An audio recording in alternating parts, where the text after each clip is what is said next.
He said it was a guy's trip for business, but I found out his work wife was booking the same hotel room with him, so I called the front desk pretending to be his assistant, found out they ordered a king suite for two, flew down without telling him, caught them kissing in the lobby, left divorce papers in the room with all the evidence, and blocked him before he could finish calling me 147 times that night.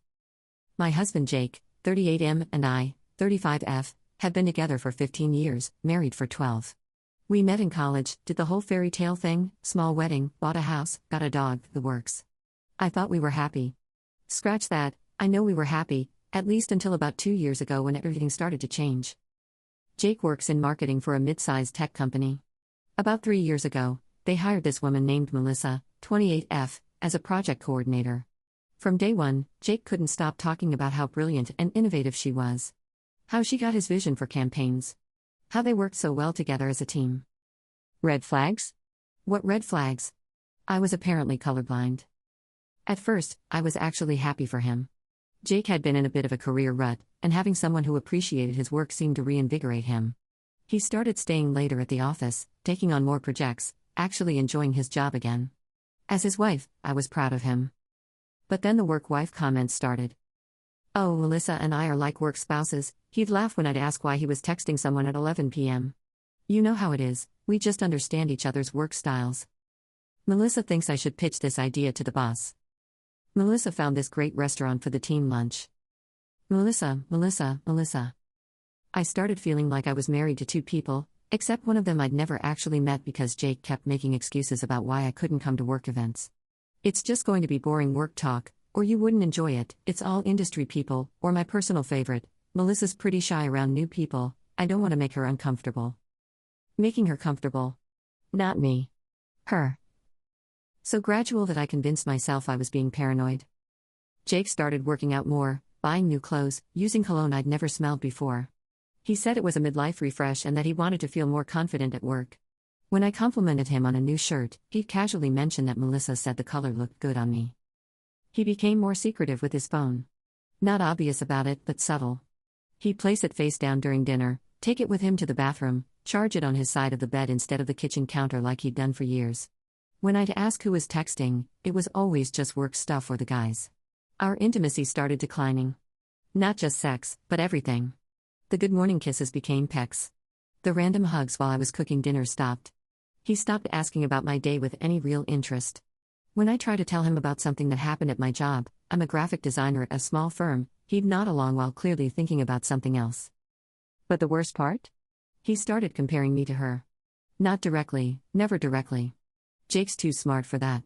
But he'd make these little comments. Melissa's really into hiking. She did a 15-mile trail last weekend. I prefer indoor activities. Melissa makes her own kombucha. She's really health conscious. I enjoy wine and takeout. Melissa's learning Spanish. She wants to travel more. I've never been interested in learning languages. Every comment felt like a tiny paper cut. Alone, they were nothing. Together, they were slowly bleeding me dry. About 6 months ago, Jake started talking about this big conference in Miami. His company was sending several people, and it would be a great opportunity for team building and networking. He was excited about it in a way I hadn't seen him excited about anything in years. It's going to be great, he said, practically bouncing. Just the guys from the marketing team, hanging out, talking shop, maybe hitting some clubs. You know, bro time. Just the guys. He specifically said just the guys multiple times over the following weeks. How's the Miami trip planning going? I'd ask. Great. Can't wait for some guy time with the team. We never get to just hang out without work pressure. Who's going again? Just the guys from marketing. Mike, Dave, Chris, and me. Boys trip. Red flag number 847, but who's counting? As the trip got closer, Jake became more animated. He bought new swim trunks, new button-down shirts, even new underwear. I want to look professional, he said when I raised an eyebrow at the $200 worth of boxer briefs. The night before he left, we had sex for the first time in almost a month. It felt different though, like he was performing rather than connecting. Like he was checking a box before his big trip. I'll miss you, he said, kissing me goodbye at the door. Looking back, I think he actually believed that when he said it. Saturday morning? The trip was supposed to be Wednesday through Sunday, 4 days of team building and networking. He texted me when he landed, sent a picture of his hotel room, a standard double queen setup, and then nothing. Thursday, one text around lunch. Busy day. Talk tonight. Didn't call that night. Friday, conference is intense. Exhausted. Love you. No call. Saturday, nothing until I texted first. Having fun? How's the weather? His response, yeah, good. Tired. By Sunday, I was hurt and confused. This wasn't like Jake. Even when he traveled for work before, he'd call every night, send pictures of weird local food, complain about hotel pillows. Radio silence wasn't his style. Monday morning, I decided to surprise him with his favorite coffee and muffins when he got home. I wanted to reconnect, to shake off the weird distance that had been growing between us. He walked in the door looking different. Relaxed in a way I hadn't seen in months, but also guilty? Like a kid who'd been caught with his hand in the cookie jar but wasn't sure if he'd been seen. How was the boys' trip? I asked, handing him the coffee. Great. Yeah, really good bonding time with the guys. What did you guys do? Oh, typical conference stuff. Some sessions, team dinners, hung out at the hotel bar. Did you do anything fun? See any sights? He paused. Just for a second, but I caught it. We went to South Beach one afternoon. Nice to get some sun. That sounds fun. Did you take any pictures? Another pause. Nah, you know me. Always forget to take photos. Except Jake always took photos. Always. He had 10,000 pictures on his phone of the most random shit. But no pictures from a 4-day trip to Miami? And I'm not ashamed of it either. Something was off, and my gut was screaming at me to pay attention. While Jake was in the shower, I grabbed his phone. His passcode was still my birthday, small mercies, and I went straight to his photos. There were photos from Miami. Lots of them. Beach photos. Restaurant photos. Hotel pool photos. Sunset photos. And in at least half of them, reflected in windows or barely visible at the edge of the frame, was a woman with long blonde hair wearing a red bikini. My husband had lied to my face about not taking photos. But more importantly, there was definitely a woman on this guy's trip, and something told me it wasn't some random tourist. I scrolled through his texts, hands shaking. The group chat with the guys was pretty standard: complaints about conference food, jokes about the hotel AC, arguments about where to get dinner. But there was something weird about the timestamps. Most of the group messages were during conference hours. Evenings and mornings were mostly quiet. But there was another text thread that made my blood run cold. Jake had a message thread with someone listed as work. The last message, sent Sunday evening, just said thanks for an amazing weekend. Can't wait to do it again soon. I clicked on the thread with shaking fingers. Jake, flight landed safely. Missing you already. Work, missing you too. This weekend was perfect. Jake, I meant what I said on the beach. Work, I know. I meant what I said too. Jake, we should probably cool it on the texting for a while. Don't want to raise suspicions. Work, I understand. But Jake, I'm falling for you. Jake, I'm already there. I think I stopped breathing. I scrolled up through weeks of messages. Flirting. Planning. Sexting. Actual fucking sexting between my husband and his work wife. Can't stop thinking about you in that black dress from the client dinner. I keep imagining what it would be like to wake up next to you. 2 more weeks until Miami. I've never wanted anything more. Booked us the suite. Can't wait to have you all to myself. Us. Sweet. All to himself. This wasn't a guy's trip. This was a romantic getaway with his mistress, and I was the idiot wife sitting at home making his favorite muffins. I sat on that bathroom floor for I don't know how long, reading through months of messages between my husband and Melissa. Because of course it was Melissa. Of course it was his brilliant, innovative, health-conscious work wife who understood him so much better than his actual wife. The affair had been going on for at least 4 months based on the messages. It started with late-night work conversations that turned personal, then flirty, then explicit. They'd been meeting for coffee, for lunch, even for drinks after work while I thought he was just working late. But Miami was going to be their first full weekend together. Their first chance to be a real couple, as Jake had put it in one message. I screenshotted everything. Every single message, every photo, every emoji. I backed them up to cloud storage, emailed them to myself, saved them in 3 different places. I was methodical about it, which surprised me. I thought I'd be crying or screaming, but instead, I felt cold. Calculating. Jake got out of the shower, and I was sitting on our bed, phone in my lap, acting normal. Feel better? I asked. Yeah, much better. Sorry I was so gross from travel. No problem. I'm just glad you're home safe. He kissed my forehead, and I had to fight every instinct not to recoil. This man who I'd loved for 15 years, who I'd built a life with, had just spent 4 days fucking another woman in Miami while telling me it was a guy's trip. I'm exhausted, he said. Think I'm going to go to bed early. Sure, honey. I'll be up in a bit. I waited until he was asleep, then I started planning. I didn't sleep that night. Instead, I sat in our kitchen with a cup of coffee and a notebook, planning the most important project of my life: how to catch my cheating husband and his mistress red-handed. Going through his phone had given me valuable intelligence. They were already planning their next trip, a work conference in San Diego in 2 weeks. Jake hadn't mentioned it to me yet, but based on their messages, he was going to play it off as another teen trip. But this time, I was going to be ready. First, I needed more evidence. Screenshots were good, but I needed something more concrete. I hired a private investigator, a woman named Sarah who came highly recommended and specialized in infidelity cases. She was expensive, but I'd been building my own savings account for years, thank God for small financial independencies, and this was worth every penny. Sarah's job was to follow Jake and document any meetings with Melissa outside of work. Within a week, she had photos of them having lunch at a restaurant across town, holding hands across the table. Photos of them in the parking garage of his office building, kissing next to her car. Photos of them entering and leaving a hotel downtown during what was supposed to be a late teen meeting. My husband wasn't just having an affair. He was parading it around town like some lovesick teenager, apparently confident that I was too stupid or trusting to notice. Second, I needed legal advice. I met with a divorce attorney, the best one in the city, according to the internet. Her name was Patricia Chen, and she was exactly the kind of woman I wanted in my corner: sharp, ruthless, and completely unimpressed by cheating husbands. You have an excellent case, she told me after reviewing Sarah's evidence. Adultery, emotional abandonment, financial deception. If you want to take him to the cleaners, we can do that. I want everything, I said. The house, the savings, his retirement fund, everything. He can have his work wife and his Miami trips, but he's not getting half of everything I've worked for. Patricia smiled. It wasn't a nice smile. I like your style. Third, I needed to plan the confrontation. I could have just served him papers at home, but where was the poetry in that? No, if Jake wanted to play games, I'd give him a game he'd never forget. I started monitoring his messages more carefully, screenshotting every new conversation with Melissa. They were planning the San Diego trip with the giddiness of teenagers sneaking out past curfew. Can't wait to have you all to myself again, Jake wrote. I already booked the suite. Presidential level this time, we deserve the best, Melissa replied.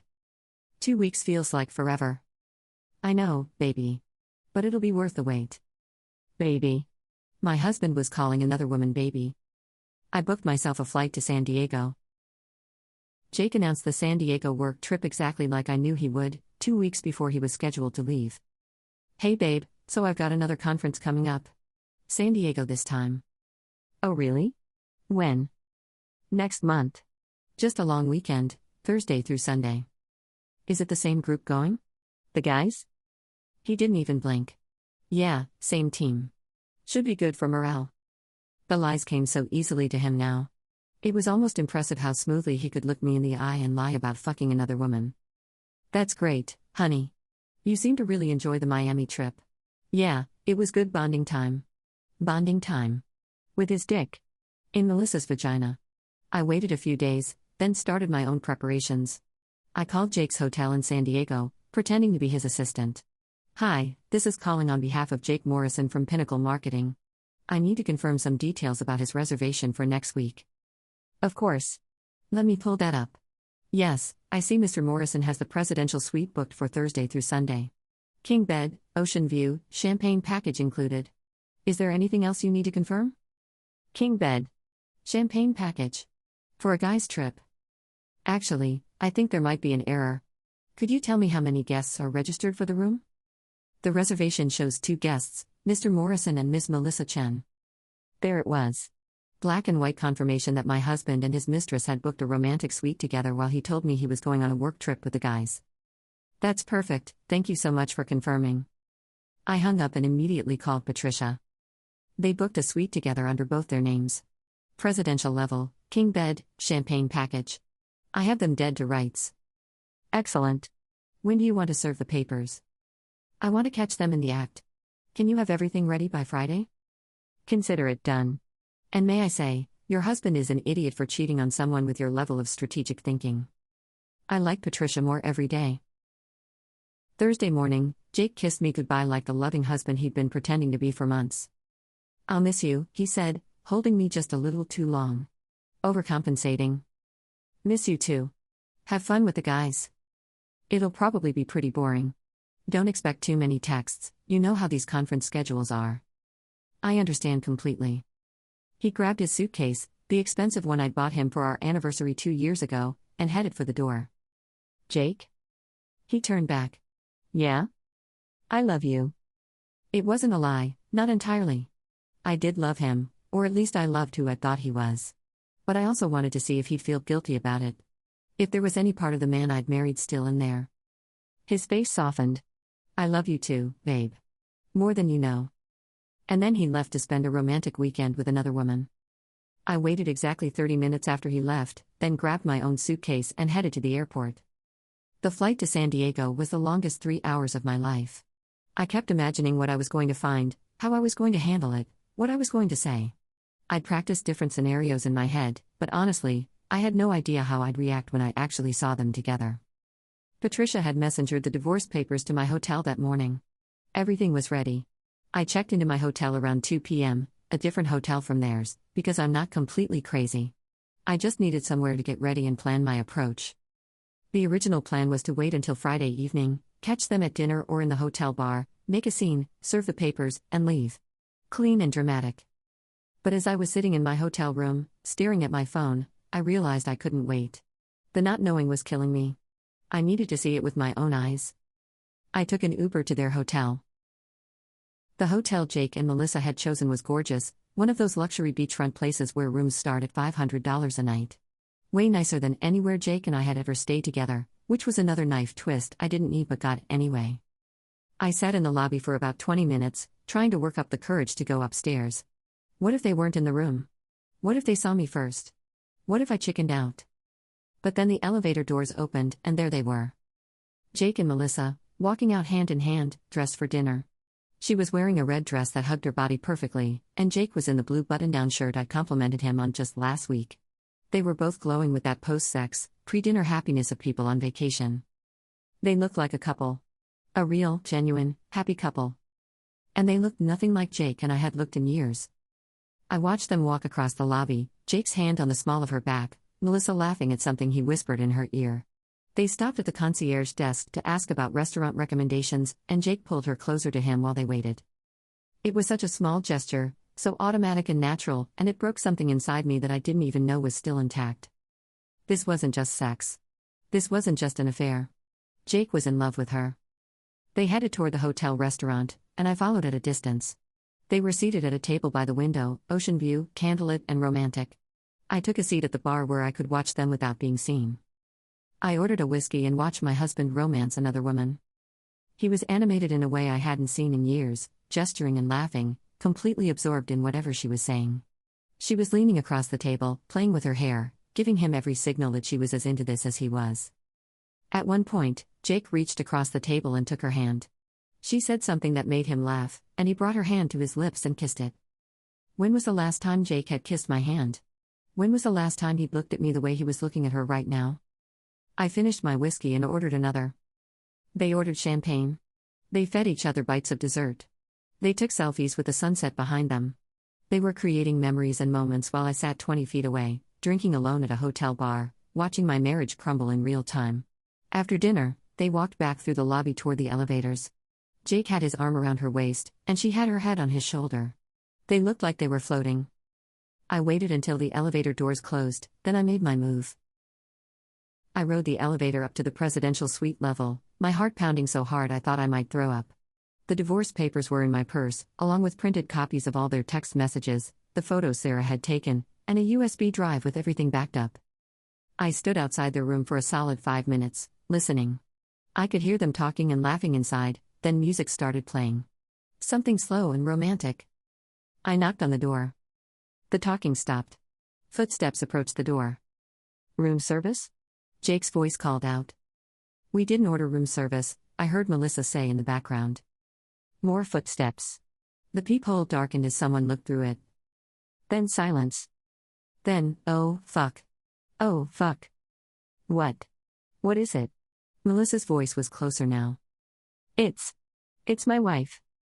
I knocked again, louder this time. Jake? I know you're in there.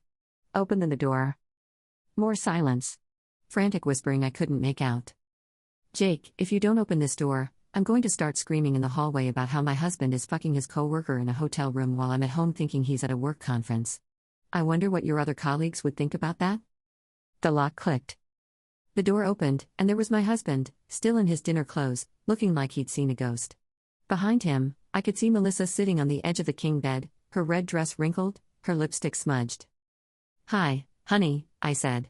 How's the guy's trip going?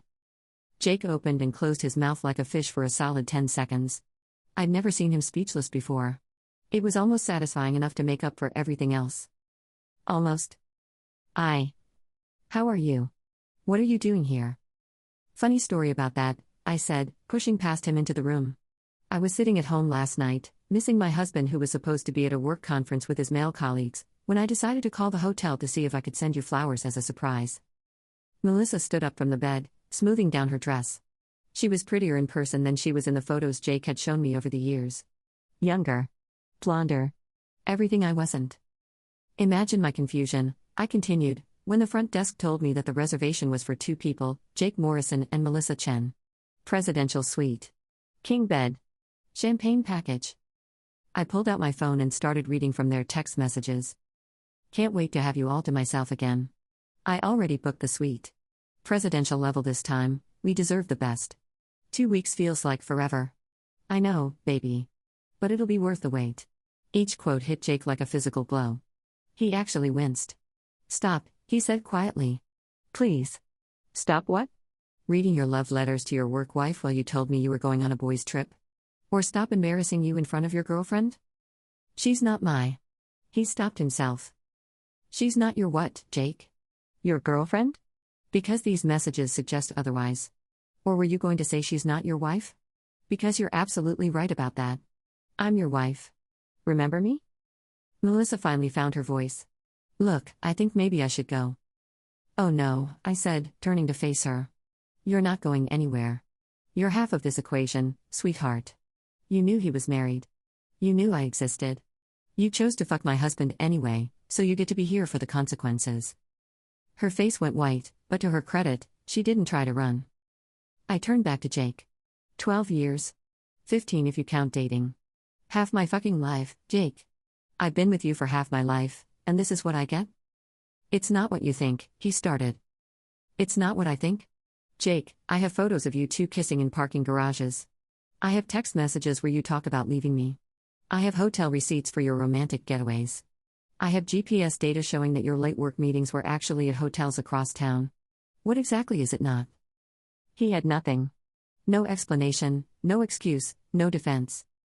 I want a divorce, I said. Don't. Can we please talk about this? Not here, not like this. When, Jake? When exactly would have been a good time to talk about this? When you were planning your Miami trip with her. When you were buying new underwear to impress your mistress. When you were lying to my face every single day for months. I reached into my purse and pulled out the manila envelope. You're being served, I said, holding it out to him. He didn't take it, so I dropped it on the floor at his feet. Everything's in there. The petition for divorce, the evidence of adultery, the financial records, all of it. My lawyer says I have an excellent case for an uncontested divorce with cause. You can keep your work wife and your romantic trips, but I'm keeping everything else. You can't. He started. I can't what? Leave you? Watch this. I turned toward the door, then stopped. Oh, and Jake? I'm taking the dog. I didn't go back to my hotel. Instead, I went straight to the airport and got on the first red-eye flight home. I spent the entire 5-hour flight crying, drinking tiny bottles of wine, and fielding text messages from Jake that I didn't answer.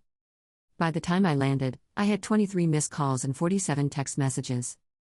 Please call me back. We need to talk. This isn't how I wanted you to find out. I never meant for this to happen. I love you. I still love you. Please don't do this. Can we work it out? I'll end it with her. I'll do whatever you want. Please answer your phone. I'm coming home. I blocked his number. When I got home, our dog Murphy greeted me at the door like I'd been gone for years instead of 2 days. I buried my face in his fur and cried harder than I'd cried since my father died. My phone rang.